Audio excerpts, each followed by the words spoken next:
Hello दोस्तों, स्वागत है आपका हमारे यूट्यूब चैनल पर। दोस्तों, आज का जो है हमारा क्वेश्चन कक्षा 12 का गणित है। उच्चतम एवं निम्नतम के अनुप्रयोग वाला क्वेश्चन है।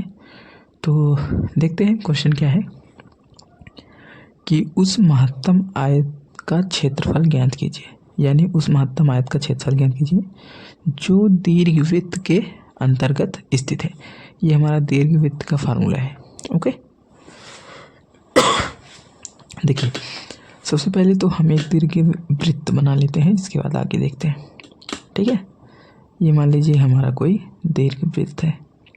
ओके, तो फिर कह रहा है कि उस महत्तम आयत का क्षेत्रफल, यानी इस दीर्घवृत्त में सबसे बड़ा आयत कौन सा बन सकता है। तो देखिए फिगर थोड़ा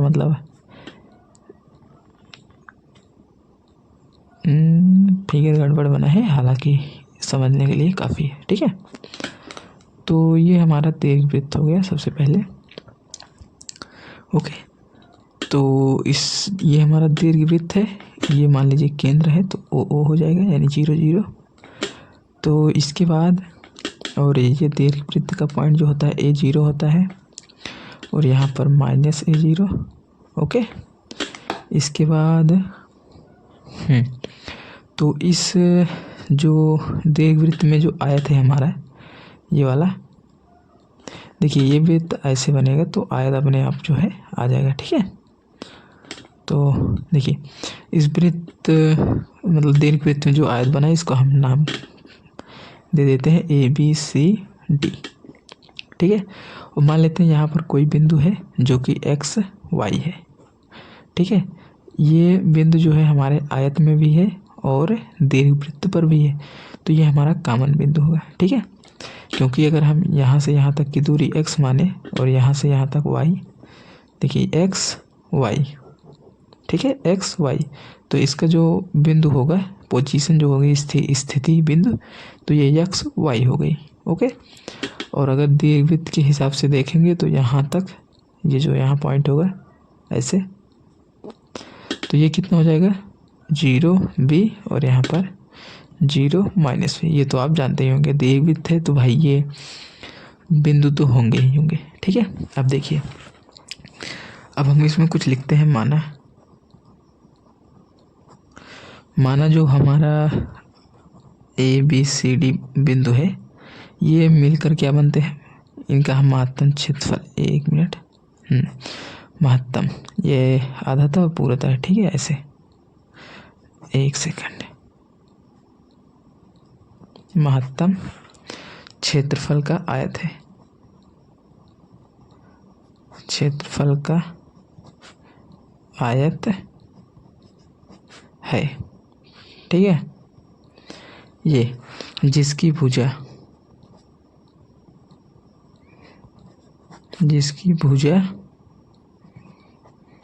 AB, देख रहे हैं AB। आप यहाँ से देखिए, यहाँ से यहाँ तक x है और यहाँ से यहाँ तक भी लेंगे तो x आ जाएगा। x और x कितना हो जाएगा 2x, यानी AB बराबर 2x। ओके, तथा BC AD ये दोनों बराबर हैं। BC यहाँ से यहाँ तक y है और यहाँ से भी यहाँ तक y है, तो y कितना हो जाएगा 2y है। जहाँ जो हमारा C है वो कितना है XY है। ये हमने माना है जो कि दीर्घवृत्त पर स्थित एक बिंदु है। दीर्घवृत्त पर स्थित एक बिंदु है। ठीक है, ये हमने मान लिया एक बिंदु है। देखिए अब जो मैंने लिखा है उसको एक बार पढ़ के बताता हूँ आपको कि ABCD हमारा जो आयत है ये तो आप समझ गए, और जिसकी भुजा AB 2x है और BC हमारा 2y है। ठीक है, और जो बिंदु C है वो हमारा दीर्घवृत्त पर स्थित है कोई बिंदु है। ठीक है, ये हो गया। अब अगर हम देखें, अगर ध्यान देंगे आप, आयत का क्षेत्रफल क्या निकलेगा, आयत का क्षेत्रफल। ठीक है, आयत का क्षेत्रफल मान लेते हैं हम A है, जब आयत का क्षेत्रफल a है तो आयत का क्षेत्रफल आप जानते हैं लंबाई गुणे चौड़ाई होती है, ठीक है। लंबाई कितनी है 2x और चौड़ाई कितनी है 2y, तो 2x और 2y कितना हो जाएगा 4xy, ठीक है। ये हो गया, ये तो हमारा आयत का क्षेत्रफल आ गया। अगर हम इसको लिख सकते हैं कि मतलब अगर हम दोनों साइड स्क्वायर कर दें तो इसको हम ऐसे भी लिख सकते हैं, आपको कोई दिक्कत होनी नहीं चाहिए, ठीक है। ए स्क्वायर बराबर 16x² y², हमने क्या किया दोनों तरफ स्क्वायर कर दिए, बोथ साइड स्क्वायरिंग, ठीक है। ये कर दिए। अगर हम इसको मान लें कि s बराबर हमारा a² है बराबर 16x², इसको हमने मान लिया, ठीक है। इसको हमने माना है, ध्यान दीजिएगा, हमें क्वेश्चन को सॉल्व करना है इसलिए हमने इसको ऐसा मान लिया है, ओके। तो ये हो गया। अब आगे देखिए, अगर हम ध्यान दें तो ये हमारा इस तरह से हम एक काम करते हैं, पहले लिखकर y का मान निकाल लेते हैं। देखिए x² बटे y a² प्लस y² बटे b² बराबर 1, इतना है। अगर इसको सॉल्व करें, देखिए y² ऐसे रखते हैं बटे b² बराबर 1 माइनस x² बटे a², ठीक है। इतना तो आप समझ गए होंगे। और आगे अगर करेंगे तो y² बराबर 1 माइनस x² बाई a² कोष्टक में और ये b², ठीक है। ये हमारा y² का मान आ गया है, इसको हमने पहले निकाल लिया है, अभी हम यूज करेंगे इस फार्मूले में, ठीक है, यहाँ पर, ठीक है। अब देखिए s बराबर हमारा जो था उसको ध्यान दीजिए, s बराबर ये है 16 को ऐसे रखते हैं, x² को ऐसे रखते हैं और जो y है उसको हम मान रख देते हैं। देखिए 1 माइनस x² बटे a² और यहाँ से b²। इसको अगर सॉल्व करेंगे तो 16 b² बटे a² और ये कोष्टक में आ जाएगा x² a² माइनस x⁴। अभी बताता हूँ कैसे। देखिए यहाँ से हमने इसका जो है फ्रैक्शन कर दिया है, तो a² माइनस x² बटे a² को हमने बाहर कर दिए तो a² बाहर आ गया, ठीक है। और इस x² को हमने अंदर मल्टीप्लाई कर दिए तो x² और माइनस x² कितना हो जाएगा x⁴, इतना हो गया। अब क्या करेंगे आगे देखिए, अब हम x के सापेक्ष अवकलन कर देंगे, x के सापेक्ष अवकलन करने पर तो करते हैं, यहाँ से आ जाएगा ds बाई dx। देखिए ये तो हमारा क्या है कांस्टेंट है, तो कांस्टेंट है तो हम इसको वैसे ही रखेंगे जैसा दिए। यहाँ से करेंगे तो 2xa² माइनस 4x³ इतना आ गया। अब देखिए ये तो आ गया इतना, तो हमें पहले तो ध्यान दीजिए उच्चतम और या फिर अथवा निम्नतम, उच्चतम अथवा निम्नतम के लिए हमें इसको निकालने के लिए क्या करना होगा, ds बाई dx बराबर 0, इसको 0 रखना होगा, ठीक है। तो एक काम करते हैं हम 0 रख लेते हैं, आई होप आपको दिख रहा होगा। देखिए अब इसको 0 के बराबर रख देते हैं, 16 b² बटे a² और यहाँ से 2x² माइनस 4x³ बराबर 0। अब देखिए यहाँ से ये तो हमारा पूरा 0 हो जाएगा क्योंकि हम इधर पक्षांतर कर देंगे, तो बचेगा क्या 2xa² माइनस 4x³ बराबर 0, इतना आ गया। अब आगे देखिए 2xa² बराबर 4x³, एक x यहाँ से कट जाएगा, 2 बचेगा और 2 दूनी 4, ठीक है। तो आगे कितना a² बराबर 2x², तो यहाँ से हमारा कितना हो जाएगा x बराबर a√2, ठीक है। ये हमारा x का मान आ गया, तो इसे ध्यान दीजिए। और अब यहाँ देखिए y² इतना है, तो हम क्या करते हैं x का मान उसी में रख लेते हैं, y² बराबर 1 माइनस एक्स स्क्वायर बटे ए स्क्वायर और बी स्क्वायर। तो मान रखते हैं 1 माइनस एक्स स्क्वायर, यहाँ से अगर निकाल लेंगे तो क्या आ जाएगा, यहाँ से अगर एक्स स्क्वायर आप निकाले होते तो ये आता।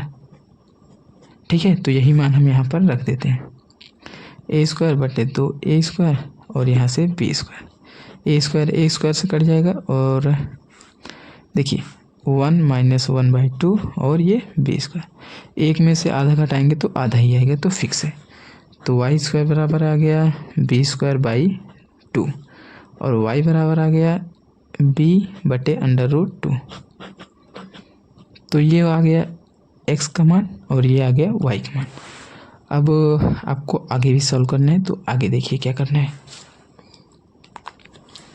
देखिए दोस्तों, इतना करने के बाद अब आपको मैं दूसरे पेज पर समझाता हूँ आगे से, नहीं तो गड़बड़ हो जाएगी। तो देखिए अब आपको क्या करना है आगे। अब तो डबल डिफरेंशिएशन एक्स ये आपको निकालना पड़ेगा। ठीक है, तो आगे निकालते हैं। तो देखिए हमारा जो, एक सेकंड इसको हटा दो, ऐसे ही रखते हैं, नहीं तो आपको समझ में नहीं आएगा। तो देखिए आगे अब इसको निकालते हैं। तो यहाँ से double differentiation S by S है। देखिए ऊपर देखिए यहाँ पर, एक सेकंड, देखिए जो हमारा D S by D x बराबर इतना आया था, अब इसी को हम दोबारा करेंगे। तो जब दोबारा करेंगे तो 16 को वैसे ही रखेंगे, बी स्क्वायर को भी, क्योंकि ये कांस्टेंट है। तो अंदर वाला करेंगे तो यहाँ से 2 ए स्क्वायर माइनस 12 एक्स स्क्वायर, ये इतना आ गया। इतना समझ में आ गया। तो आप आगे देखिए, जब इतना आ गया है तो इसके आगे भी आ जाएगा। एक काम करता हूँ, मैं एक्स का मान यहाँ रख लेता हूँ, ए बटे √2, यही था ना एक्स का मान।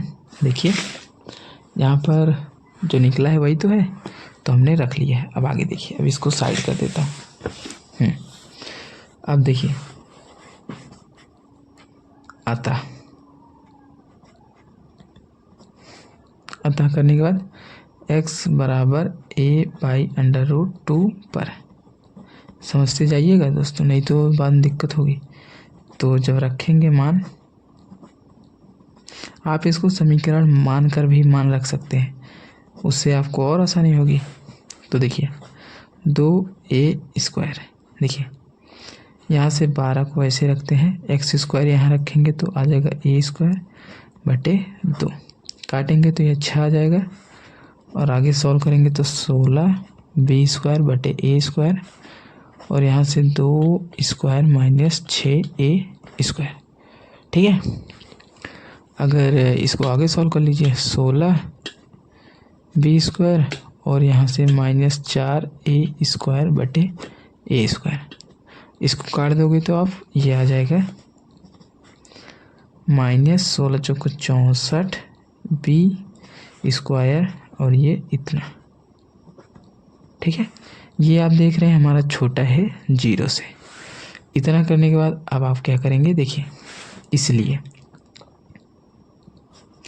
x बराबर a बाई √2 पर। तो ये हो जाएगा s जो है हमारा क्या है, s महत्तम है, अर्थात जो हमारा a था यानी आयत का क्षेत्रफल a भी महत्तम होगा। आप इसको महत्तम या उच्चतम दोनों लिख सकते हैं, महत्तम होगा। ठीक है, अतः a बराबर 4xy, या फिर आप कह सकते हैं आयत का क्षेत्रफल, आयत का महत्तम क्षेत्रफल। ठीक है, महत्तम क्षेत्रफल। तो रखते हैं a बराबर 4x का मान कितना है, a बाई √2 और y का मान है b बाई √2। तो 4AB और ये 2 कट किया जाएगा 2AB। तो आयत का महत्तम क्षेत्रफल कितना आ गया 2AB। तो आप आंसर में ऐसे लिख सकते हैं कि आयत का महत्तम क्षेत्रफल 2AB होगा। ठीक है, तो आई होप दोस्तों समझ में आया होगा। कोई डाउट हो तो कमेंट जरूर कीजिएगा, क्योंकि मैं अपनी तरफ से पूरी कोशिश की हूँ समझाने के लिए। देख रहे हैं 2-2 पेज में क्वेश्चन लंबा है, और 8 जब भी आएगा एग्जाम में 5 या फिर 8 नंबर में आएगा तो इतना फिक्स है। तो इसमें मैं और भी क्वेश्चन लगवाऊंगा, क्योंकि इम्पोर्टेंट है भी बहुत। हालांकि टाइम तो नहीं है एग्ज़ाम के लिए ज़्यादा दिन, क्योंकि फेब से लगभग 18 फेब से, ठीक है, यही तो है शायद डेट। हाँ 18 फरवरी से, हाँ 18 फरवरी से एग्ज़ाम है 10th और 12th का। तो प्रिपरेशन बढ़िया रखिए। अब मैं भी क्वेश्चन लगवाता रहूँगा, आप भी अपनी तरफ से लगाते रहिए। और हाँ, अगर कहेंगे तो मैं आपको क्वेश्चन दे दूँगा, आप सॉल्व कीजिए। ठीक है, बाकी मिलते हैं नेक्स्ट वीडियो में नेक्स्ट क्वेश्चन के साथ।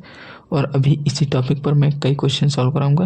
आज तो एक ही क्वेश्चन हुआ, बाकी अगले वीडियो में कोशिश करूंगा कि 2-3 क्वेश्चन सॉल्व करा सकूं जल्दी जल्दी। ठीक है, आप बस समझने का प्रयास कीजिए। एक बात और बता देता हूँ, यहाँ पर देखिए, जब भी ध्यान दीजिए, जब भी डबल डिफरेंशिएशन वाला हमारा जो है क्या आ जाए धनात्मक, इसको ध्यान दीजिए, धनात्मक यानी धनात्मक मतलब समझ रहे हैं, ये जो है ग्रेटर देन 0 होगा, तो आप इसको क्या मानेंगे निम्नतम। ठीक है, इसको ध्यान दीजिए, मैं समझा देता हूँ ताकि आपको दिक्कत ना हो।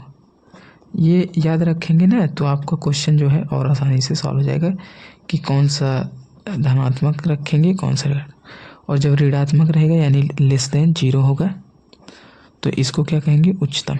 देख रहे हैं उल्टा है, यानी जब 0 बड़ा होगा तो उच्चतम, जब 0 छोटा होगा तो निम्नतम। यानी जब ये धनात्मक आएगा तो निम्नतम, और ये जब ऋणात्मक आएगा तो उच्चतम। तो मेरा यहाँ पर देख रहे हैं आप ऋणात्मक आया था, इसलिए मैंने क्या रखा महत्तम, महत्तम यानी उच्चतम। तो समझ गए होंगे, ये पॉइंट ध्यान रखिएगा, ये बहुत इंपॉर्टेंट है। ठीक है, हर क्वेश्चन में यही लागू होगा। ठीक है, बाकी आई होप समझ गए होंगे। देखिए एक सेकंड में एक बार आपको फिर से पूरा दिखा देता हूँ ताकि आपको आसानी से समझ में आ जाए। ठीक है, देखिए कोई अगर ना लिख पाया हो तो लिख लीजिए ध्यान से।